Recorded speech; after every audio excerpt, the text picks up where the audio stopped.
बिस्मिल्लाहिर्रहमानिर्रहीम। अस्सलाम वालेकुम। आज का जो टॉपिक हमारा है पार्ट 1 ऑफ पोसोलॉजी। पोसोलॉजी क्या होती है? बेसिकली पहले हम पोसोलॉजी को पढ़ेंगे। स्टडी ऑफ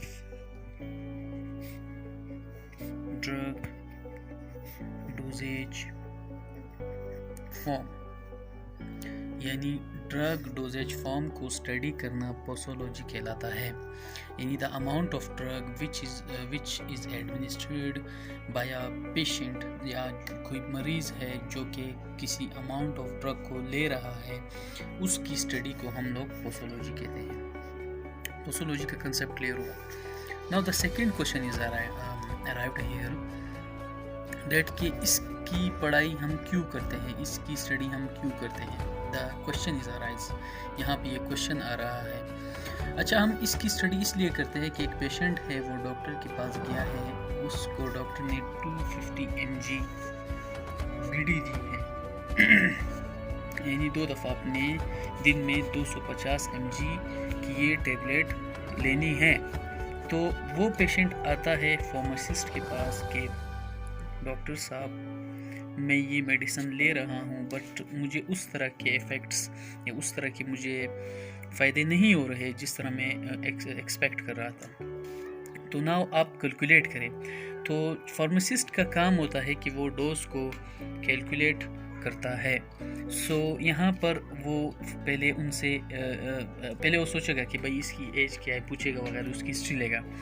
बाद में अगर फार्मासिस्ट को शक हुआ या डॉक्टर को शक हुआ कि भाई हाँ, इनकी डोज में मसला आ रहा है, तो यहाँ पर 3 चीज़ों को वो देखेगा। उस पेशेंट की एज को, वो जो पेशेंट है उनकी वेट को, एंड बॉडी सरफेस एरिया को।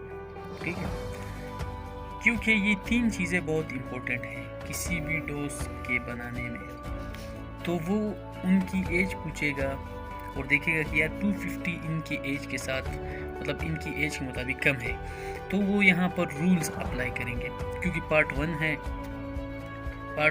तो जब पार्ट 1 है तो इसमें पहले मैं आपको पहला वाला लेक्चर समझाऊंगा, इसके बाद फिर पार्ट 2 और 3 शायद आ जाए।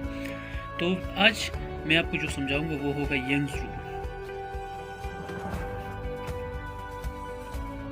यंग्स जो साइंटिस्ट था या थे, उन्होंने क्या किया, उन्होंने डोज कैलकुलेशन की।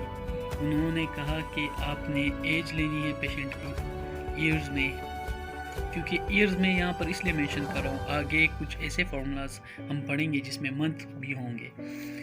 As multiply by adult dose, and as आपने फिर वही ईयर में लेनी है प्लस 12 आपने जो एडल्ट एज होती है वो डालनी है। अब जो पेशेंट आपके पास आया है जो कि डोज से सेटिस्फाई नहीं है, आप उनसे एज लेते हो, डेट इज़ 40 ईयर्स, मतलब उनकी एज जो है वो 40 ईयर्स है।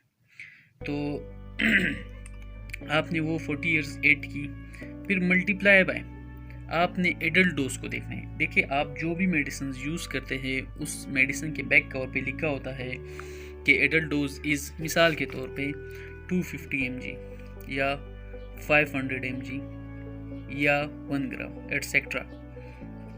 तो वो जो मेडिसिन वो ले रहे हैं उनके कवर पे देखकर आपने यहाँ पर मिसाल के तौर पे जो एडल्ट डोज दी है वो 500 ही है। ठीक है, एज आपने लिखी, एडल्ट डोज लिखी, नीचे का जो पोर्शन है आपने इसको पहले नहीं देखना है, पहले आपने ऊपर वाली पोर्शन को सॉल्व करना है अपनी आसानी के लिए।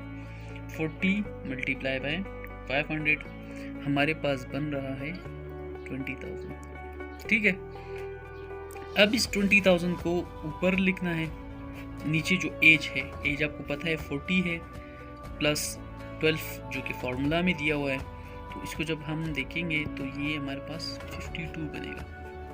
अब ये 20,000 को आपने 52 पे डिवाइड करना है। ठीक है,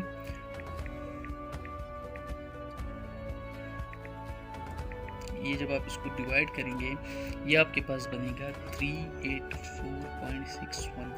अगर हम इसको राउंड ओवर करते हैं ये 385 बनता है। तो जो पेशेंट पहले डोज ले रहा था, मिसाल के तौर पे जो उनको डॉक्टर साहब ने या किसी भी मेडिकल हेल्थ केयर में प्रैक्टिशनर ने उनको दी थी 250 mg की और वो सेटिस्फाई नहीं थे। तो अभी जो आपके पास बिल्कुल जो अमाउंट ऑफ डोज हैं उनकी एज के मुताबिक वो है 385। सो ये हमारे पास पार्ट 1 था।